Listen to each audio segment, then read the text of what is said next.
খুব সহজে আজকে একটা গোটা কেককে কেটে তোমাদেরকে দেখাবো যে এই গোল কেক থেকে কিভাবে আমি একটা চৌকো কেক করে দেখালাম। তো ফার্স্টে শুরু করা যাক। দেখো আমি কিন্তু 4 ভাগ করে কেটে নিয়েছিলাম, তোমরা একদম সমান সমান করে 4টে ভাগে কেটে নেবে, তাহলে তোমাদের কিন্তু ভাগ করতে আর সেটা ঠিকঠাকভাবে বসাতে সুবিধা হবে। তো দেখো এরপরে কিন্তু 4টে ভাগে ভাগ করে এই কেকগুলো আমি একটা একটা করে ঘুরিয়ে নিচ্ছি। তাহলে তোমরা দেখো কত সহজে একটা গোল কেকে কেটে আমি খুব সহজে কিন্তু চৌকোনো একটা কেক করে দিলাম। তোমাদের বাড়িতে যদি চৌকোনো মোল্ড না থাকে তোমরা এই টেকনিকটা কিন্তু ইউজ করতে পারো, যেটাতে তোমাদের অনেক বেশি সুবিধা হবে। তো আগের দিনই তোমাদেরকে বলেছিলাম, যারা যারা আমাকে কমেন্ট করেছো আর যাদের অ্যান্সারগুলো ঠিক হয়েছে তাদের নামগুলো বলবো। দেখো উপরে আমি মেনশন করে দিলাম, তোমরা সকলে দেখে নিও।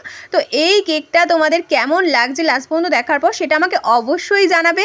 আর যদি ভালো লেগে থাকে লাইক কমেন্ট করে আমার চ্যানেলটা সাবস্ক্রাইব করতে কেউ ভুলো না। এরকম নতুন নতুন কেক ভিডিও কিন্তু আমি প্রত্যেক দিন আমার চ্যানেলে ছাড়বো, আর তোমাদের সেটা দেখতে অনেক বেশি ভালো লাগবে। তো চলো আজকের জন্য টাটা, আর চলে আসবো নেক্সট কোনো ভিডিও নিয়ে।